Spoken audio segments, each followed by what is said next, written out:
नमस्कार, India voice देख रहे हैं आप। आपके साथ मैं हूं बबीता। इस वक्त की बड़ी खबर आ रही है पीएफआई से जुड़ी हुई आतंकी फंडिंग के सिलसिले में राष्ट्रीय जांच एजेंसी आज फिर पॉपुलर फ्रंट ऑफ इंडिया यानी कि पीएफआई के ठिकानों पर छापेमारी करने गई थी। तो एएनआई की टीम ने सुबह से ही कई राज्यों में छापेमारी की। तो छापेमारी के दौरान 8 राज्यों में 200 से भी ज्यादा लोगों को हिरासत में ले लिया गया है। साथ ही कुछ लोगों की गिरफ्तारियां भी की गई है। जिन राज्यों में छापेमारी की जा रही है उनमें यूपी, दिल्ली, कर्नाटक, महाराष्ट्र, मध्य प्रदेश, बिहार, गुजरात और आसाम भी शामिल है। तो आतंकी साजिशों पर सर्जिकल स्ट्राइक कहा जा रहा है इसे। तो सर्जिकल अटैक है ये बहुत बड़ा। तो पीएफआई पर ताबड़तोड़ एक्शन का दौर जारी है। पीएफआई पर सर्जिकल स्ट्राइक पार्ट 2। तो 8 राज्यों में पीएफआई के ठिकानों पर छापेमारी की गई है। तो 8 राज्यों से पीएफआई के 170 लोगों को गिरफ्तार कर लिया गया और पूछताछ लगातार जारी है। पीएफआई के ठिकानों की लगातार पूछताछ जारी है। तो इलाके में किन किन इलाकों में ये पीएफआई के लोग हैं, किन किन इलाकों में पीएफआई के सदस्य फैले हुए हैं, देश में किन किन राज्यों में ये पैठ बनाए हुए बैठे हुए हैं, तो इन सभी के बारे में लगातार पूछताछ की जा रही है। साथ ही इनका मकसद क्या है, क्योंकि कई जगहों पर देश विरोधी गतिविधियों में पीएफआई का नाम सबसे फ्रंट पर जो है सबसे आगे आया था। तो इसके बाद जो है छापेमारी की कार्रवाई की जा रही है। तो पीएफआई के 170 लोगों को अब तक गिरफ्तार कर लिया गया है। तो 8 राज्यों से पीएफआई के 170 लोग गिरफ्तार किए जा चुके हैं। तो पूछताछ लगातार जारी है।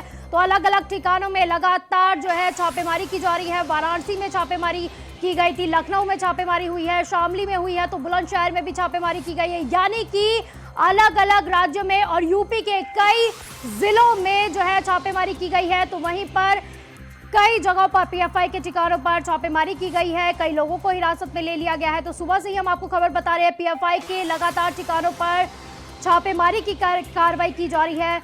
एटीएस की तरफ से, एनआईए की तरफ से, ईडी की तरफ से लगातार, एसटीएफ की तरफ से लगातार ये छापेमारी की जा रही है। तो पीएफआई पर कानूनी शिकंजा। तो 8 राज्यों में पीएफआई के 170 से ज्यादा सदस्य गिरफ्तार हो चुके हैं। तो इसी के साथ ही दिल्ली पुलिस ने करीब 30 लोगों को गिरफ्तार किया है। यानी कि दिल्ली में भी 30 लोगों को गिरफ्तार किया जा चुका है। पीएफआई के लोगों को यूपी के 8 जिलों में एटीएस की टीम ने छापेमारी की है। यानी कि यूपी के भी 8 जिलों में छापेमारी की गई है। लखनऊ में पीएफआई से जुड़े करीब 10 लोग हिरासत में ले लिए गए हैं। पूछताछ अभी भी उनसे जारी है कि कहां कहां ये लोग फैले हुए हैं। तो लखनऊ के शहरी इलाकों से भी पीएफआई के मददगार दबोचे जा चुके हैं। यानी कि लगातार शिकंजा उन पर कसता जा रहा है। सीतापुर से भी पीएफआई के 2 जो है सक्रिय सदस्य गिरफ्तार हो चुके हैं। यानी कि लगातार शिकंजा कसता जा रहा है। तो कर्नाटक में पुलिस ने पीएफआई के 25 लोगों को गिरफ्तार किया है। तो कर्नाटक में भी पुलिस ने पीएफआई के 25 लोगों को गिरफ्तार किया है। वहीं पर मध्य प्रदेश की अगर बात की जाए तो 21 लोगों को हिरासत में ले लिया गया है। तो पीएफआई के ये लोग बताए जा रहे हैं मध्य प्रदेश में। तो महाराष्ट्र की अगर बात की जाए तो महाराष्ट्र में पीएफआई के 6 समर्थकों को हिरासत में ले लिया गया है। तो 8 राज्यों की बात हो रही थी। तो आसाम में भी पुलिस ने पीएफआई के 25 मेंबरों को गिरफ्तार किया है। तो मेंबर्स इसमें गिरफ्तार हुए 25 मेंबर्स है, सदस्य है जिनको गिरफ्तार किया जा चुका है। तो गुजरात से पीएफआई के 15 लोगों को डिटेन किया गया है। यानी कि लगातार 8 राज्य में पीएफआई के खिलाफ जो है शिकंजा कसा जा रहा है। लगातार एसटीएफ की टीम, एटीएस की टीम जो है लगातार जो है शिकंजा कस रही है। तो 8 राज्यों से पीएफआई के 170 से भी ज्यादा सदस्यों को अब तक गिरफ्तार कर लिया गया है। तो वही लखनऊ के बीकेटी क्षेत्र में एनआईए और एटीएस ने छापेमारी की है। तो इस बीच पीएफआई से जुड़े 6 लोगों को हिरासत में ले लिया गया है। तो एनआईए और एटीएस की टीम को अहम दस्तावेज भी बरामद हुए हैं। आपको बता दें कि लखनऊ के ग्रामीण इलाकों से फैजान नाम के युवक को गिरफ्तार कर लिया गया है। फैजान के साथ ही अन्य युवक की भी गिरफ्तारियां हुई हैं। तो वहीं छापेमारी को लेकर ADG law and order Prashant Kumar ने बताया कि 26 जनपदों में 57 लोगों की गिरफ्तारियां हुई हैं। तो लखनऊ से आपको इस वक्त की बड़ी खबर बता रहे हैं। लखनऊ के ग्रामीण इलाकों में भी एनआईए का छापा पड़ा है। तो यानी कि शहरी इलाकों में ही नहीं, ग्रामीण इलाकों में भी छापेमारी की कार्रवाई लगातार जारी है। तो पीएफआई से जुड़े 6 लोगों को हिरासत में ले लिया गया है और छापेमारी के दौरान कहा जा रहा है कि कई अहम दस्तावेज बरामद किए गए हैं, जिससे कई बड़े खुलासे भी किए जा सकते हैं।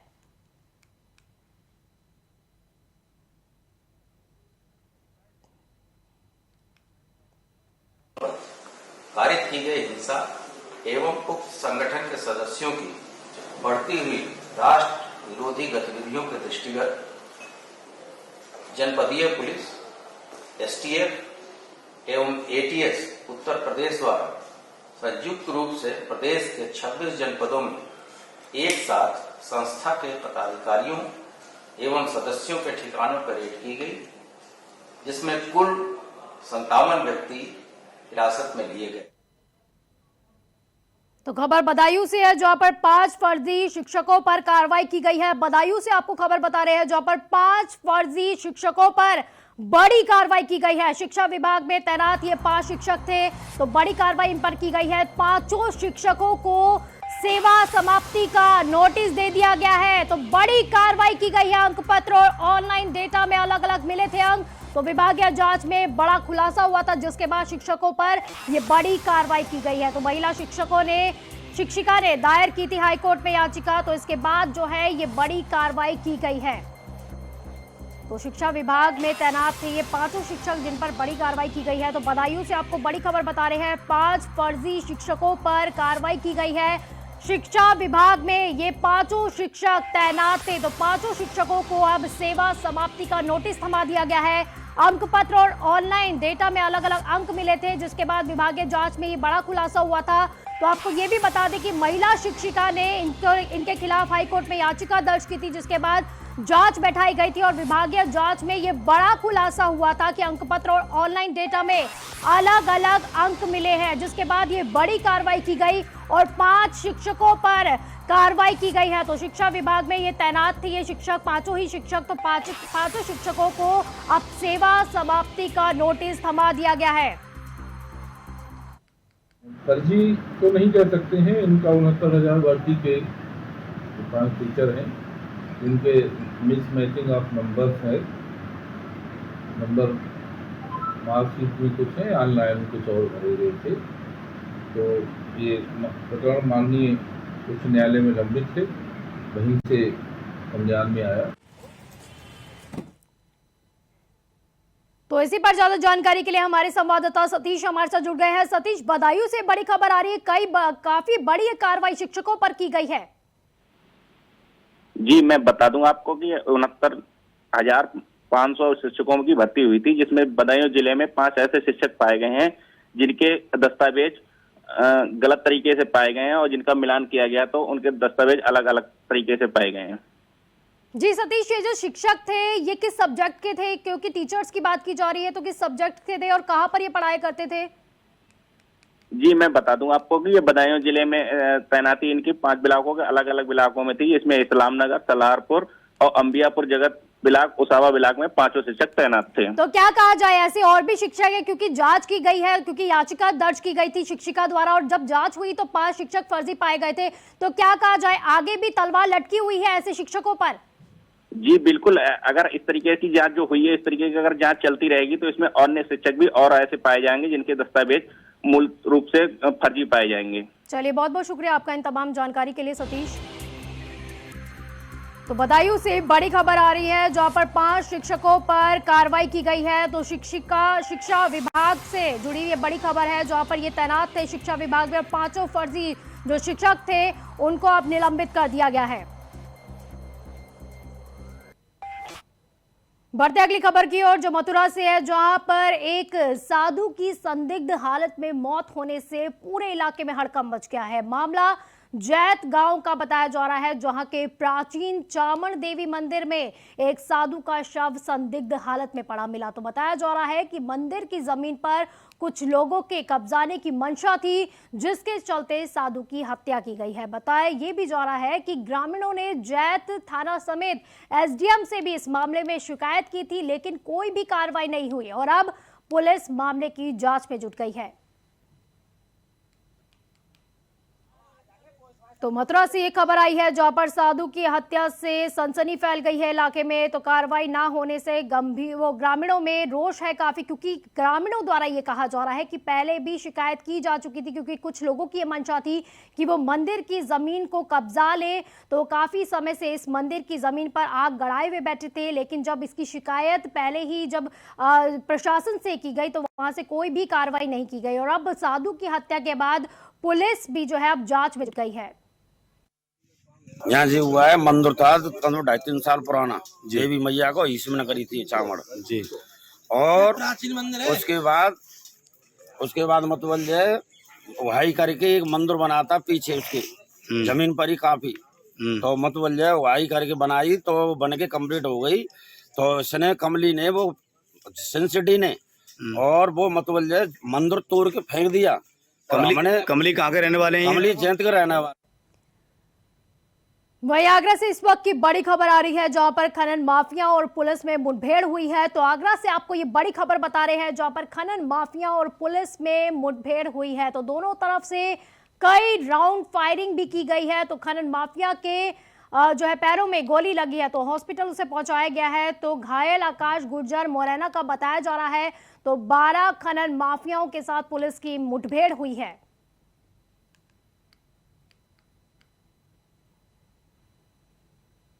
तो आगरा से बड़ी खबर आपको बता रहे हैं जहां पर खनन माफिया और पुलिस के बीच मुठभेड़ हुई थी। तो दोनों तरफ से कई राउंड फायरिंग हुई थी। तो जिस दौरान फायरिंग के दौरान खनन माफिया के पैरों में गोली जा लगी, तो उसे हॉस्पिटल पहुंचाया गया है जहां पर उसका इलाज चल रहा है। तो घायल आकाश गुर्जर मुरैना का रहने वाला बताया जा रहा है। तो 12 खनन माफियाओं के साथ पुलिस की मुठभेड़ हुई थी। तो जो बाकी लोग थे उन्हें गिरफ्तार कर लिया गया है। तो वहीं एक के पैर में गोली लग गई थी, जिसके बाद उसे अस्पताल में भर्ती कराया गया है।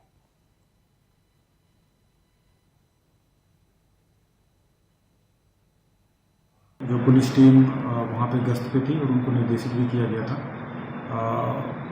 उनके द्वारा रोकने का प्रयास किया गया। इसी बीच जो ट्रैक्टर पे बैठे लोग थे, लगभग 8-10 की संख्या थी, पुलिस टीम पर फायर किया गया। और इसमें अपने बचाव में आरक्षी ने योगेश कुमार उसने फायर किया, जिसमें एक व्यक्ति को, जो कि ड्राइवर थे, उनको गोली लगी है। 2 गोली पैर में लगी है, एक थोड़ा ऊपर लगी है। अभी वो अस्पताल में उनका इलाज चल रहा है। और अभी हाल में लगभग 106 मुकदमे भी लिखे गए खनन माफियाओं के खिलाफ। और साथ में लगभग 80 डंपर और ट्रैक्टर सीज हैं जो पुलिस। वहीं फतेहपुर जिले में छात्र छात्राओं को टैबलेट वितरण कार्यक्रम के दौरान केंद्रीय मंत्री साध्वी निरंजन ज्योति ने राजस्थान कांग्रेस में चल रहे राजनीतिक घमासान कांग्रेस पर बड़ा बयान दे दिया है और कहा है कि कांग्रेस पूरी तरह टूट चुकी है, बिखर चुकी है। कांग्रेस की अस्तित्व अब खत्म हो चुका है।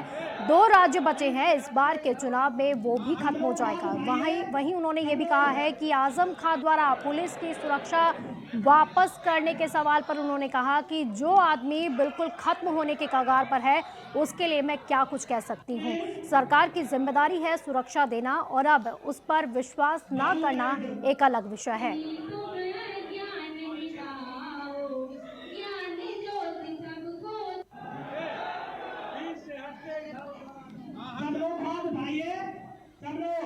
तो फतेहपुर से आपको ये तस्वीरें दिखा रहे हैं जहां पर साध्वी निरंजन ज्योति पहुंची थी। उन्होंने कांग्रेस पर हमला बोला है। साथ ही आपको बता दें कि टैबलेट वितरण कार्यक्रम में केंद्रीय मंत्री बोली हैं, जहां पर उन्होंने कांग्रेस पर हमला बोलते हुए कहा कि कांग्रेस का अस्तित्व ही खत्म हो चुका है।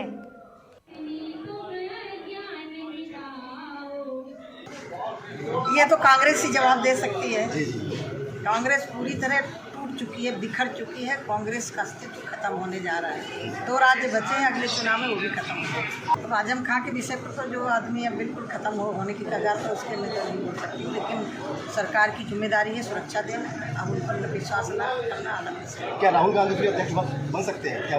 ये तो कांग्रेस बताए। मैंने खबर संभल से है जहां पर संभल में मासूम के रेप के बाद आग लगाकर हत्या करने वाले आरोपी को पोक्सो कोर्ट ने आजीवन कारावास की सजा सुनाई है। इसके साथ ही आरोपी पर 20,000 रुपए जुर्माने की सजा भी सुनाई गई है।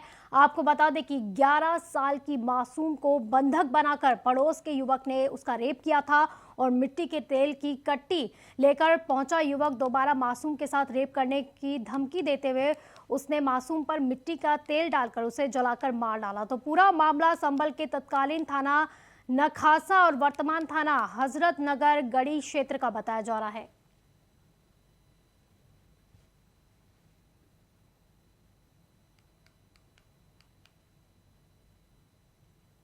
एडीजे पॉक्सो कोर्ट में इसमें सुनवाई चल रही थी पिछले 4 सालों से, और पिछले काफ़ी लंबे समय से सारे गवाह वगैरह मेरे द्वारा इसमें परीक्षित कराए गए थे। राज्य सरकार की ओर से मेरे द्वारा इसमें पैरवी की जा रही थी। तो इसमें जो है आजीवन कारावास और 20,000 रुपए की अर्थदंड से दंडित किया गया। बिल्कुल मैं इनकी बात से सहमत हूँ। देखिए, ये rare of the rarest matter है और माननीय उच्चतम न्यायालय ने निर्भया हत्याकांड में अपना स्पष्ट राय दी है कि सजा ऐसी होनी चाहिए जिससे कि समाज में जिसका एक संदेश जाए। तो वहीं योगी सरकार का कमाल देखने को मिला, जहां पर स्वास्थ्य सेवाओं में उन्होंने सुधार किया है। स्वास्थ्य सेवाओं में सुधार में पहले पायदान पर यूपी को आयुष्मान उत्कृष्ट पुरस्कार दिया गया है। 2022 से सम्मानित किया गया है। तो आयुष्मान भारत स्वास्थ्य खाता खोलने वाला देश का दूसरा राज्य बन गया है। तो यूपी करीब 2 करोड़ आयुष्मान भारत स्वास्थ्य खाता खोलने वाला प्रदेश में दूसरा राज्य बन गया है। तो प्रदेश में कोरोना के बाद से स्वास्थ्य सेवाओं में लगातार सुधार हुआ है। नए अस्पताल खोलने के साथ ही जरूरी सुविधाएं भी बढ़ाई गई है। तो इसी पर ज्यादा जानकारी के लिए हमारे संवाददाता अखंड हमारे साथ जुड़ गए हैं। तो अखंड, काफी बड़ी एक खबर है क्योंकि स्वास्थ्य सेवाओं में सुधार में और स्वास्थ्य सेवाओं में यूपी 2nd नंबर पर है। बिल्कुल, स्वास्थ्य सेवाओं के मामले में उत्तर प्रदेश बहुत बड़ी उपलब्धि है उत्तर प्रदेश के लिहाज से अगर देखा जाए तो। और जिस तरीके से मुख्यमंत्री योगी आदित्यनाथ के नेतृत्व में लगातार स्वास्थ्य सेवाओं को लेकर प्रयास किए जा रहे थे, वो कोरोना पीरियड का मसला रहा हो या उसके बाद की परिस्थितियां रही हो, तमाम जो पहले इंसेफ्लाइटिस पे काबू पाने की बात रही हो, तो इन सारी चीजों को देखते हुए ये कहा जा सकता है कि उत्तर प्रदेश सरकार के खाते में एक बड़ी उपलब्धि ये दर्ज हो गई है। और ये निश्चित तौर पर इसके साथ साथ जो निवेशकों का भी जो रुझान है वो भी स्वास्थ्य सेवाओं के नाते उसमें एक बड़ा इजाफा उसकी वजह से भी हो रहा है। और उत्तर प्रदेश जो आयुष्मान उत्कृष्ट पुरस्कार इसके लिए उससे नवाजा गया है उत्तर प्रदेश को। और सिर्फ इतना ही नहीं, जो सबसे ज्यादा जिन प्रदेशों को कामयाबी मिली है उनमें अव्वल नंबर आया। 28,000 से ज्यादा केसेस है। इस तरीके से जो पूरा आंकड़ा अभी थोड़ा वो पूरा आंकड़ा अभी आने की उम्मीद की जा रही है। थोड़ी देर में पूरा आंकड़ा भी आ जाएगा कि किस राज्य को कितना कितना मिला सारे पूरे देश का। लेकिन इन सारी चीजों के बीच में जो उत्कृष्ट पुरस्कार मिला है, आयुष्मान उत्कृष्ट पुरस्कार, ये अपने आप में देश एक बड़ी जीत है क्योंकि योगी सरकार के लिए अखंड कहा जा सकता है एक बड़ी जीत है, क्योंकि जिस तरह से कोरोना आया था और कोरोना में तेजी दिखाई गई थी वैक्सीन को लेकर भी, जहां एक तरफ दूसरे राज्य जो है इसको लेकर परेशान थे कि कैसे सारी चीजें हो पाएंगी, तो वहीं यूपी ने एक अलग ही जो है चीजें सिद्ध करके दिखाई थी। निश्चित तौर पर कोरोना के समय में जिस समय एक इतनी बड़ी विभीषिका थी और चारों तरफ महामारी का आतंक फैला हुआ था, उस दौर में भी उत्तर प्रदेश सरकार और खासतौर पर मुख्यमंत्री योगी आदित्यनाथ का जो 3T फॉर्मूला था, टेस्ट, ट्रैकिंग और ट्रीटमेंट, इसका जो फॉर्मूला था उसकी वजह से इतनी बड़ी कामयाबी मिली उत्तर प्रदेश में। हाँ, ये जरूर था कि 2nd वेव में जब पूरे देश में महामारी फैली हुई थी, अपना कहर बरपा रही थी, उस समय उत्तर प्रदेश में भी कुछ दिनों तक वो कहर बरपा। लेकिन जिस तरीके से पूरे इंफ्रास्ट्रक्चर को, स्वास्थ्य महकमे को जिस तरीके से ठीक किया था मुख्यमंत्री योगी आदित्यनाथ ने, उसका असर भी रहा जी, और काबिले तारीफ भी था वो। बहुत बहुत शुक्रिया अखंड आपका इन तमाम जानकारी के लिए। तो वहीं बिहार के गया में नक्सली गतिविधियों पर अंकुश लगाए जाने को लेकर लगातार छापेमारी का अभियान जारी है। तो इसी कड़ी में छकरबंदा के जंगली इलाके में बासंडी और लदकिया पहाड़ी में सर्च अभियान चलाया गया है। तो इस दौरान भारी मात्रा में विस्फोटक और कारतूस को बरामद किया गया है। तो मिली जानकारी के मुताबिक कुल 14 नामजद और 20 अज्ञात अभियुक्तों के विरुद्ध एफआईआर भी दर्ज की गई है। तो तस्वीरें आपको दिखा रहे हैं गया से, बिहार के गया से आपको ये तस्वीरें दिखा रहे हैं जहां पर नक्सली गतिविधियों को लेकर सर्च अभियान जारी है। तो बड़ी कामयाबी मिली है जवानों को भी, क्योंकि भारी मात्रा में विस्फोटक और कारतूस बरामद किया गया है। कुल मिलाकर 14 नामजद और 20 अज्ञातों के खिलाफ, आरोपियों के खिलाफ एफआईआर दर्ज भी की गई है।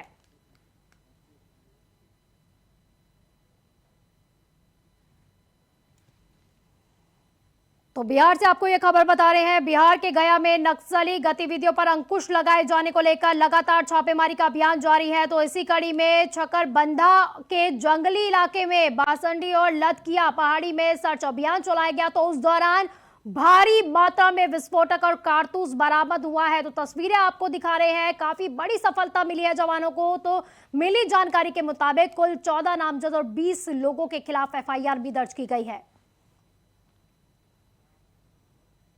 तो वहीं नई दिल्ली के करणी सिंह स्टेडियम में 17 सितंबर से 24 सितंबर तक 45वीं उत्तर प्रदेश राज्य शूटिंग चैंपियनशिप प्रतियोगिता आयोजित की गई है, जिसमें गाजियाबाद में तैनात डीएसपी स्वतंत्र कुमार सिंह ने यूपी पुलिस का नाम रोशन किया है। तो स्वतंत्र कुमार सिंह ने उत्तर प्रदेश राज्य शूटिंग चैंपियनशिप में हिस्सा लेकर 5 मेडल अपने नाम किए हैं। उन्होंने प्रतियोगिता में 6 अलग अलग श्रेणियों में हिस्सा लिया था। आपको बता दें कि डीएसपी स्वतंत्र कुमार सिंह ने प्रतियोगिता के सिंगल ट्रैप, डबल ट्रैप और स्किट की कुल 6 श्रेणियों में हिस्सा लिया था। तो वहीं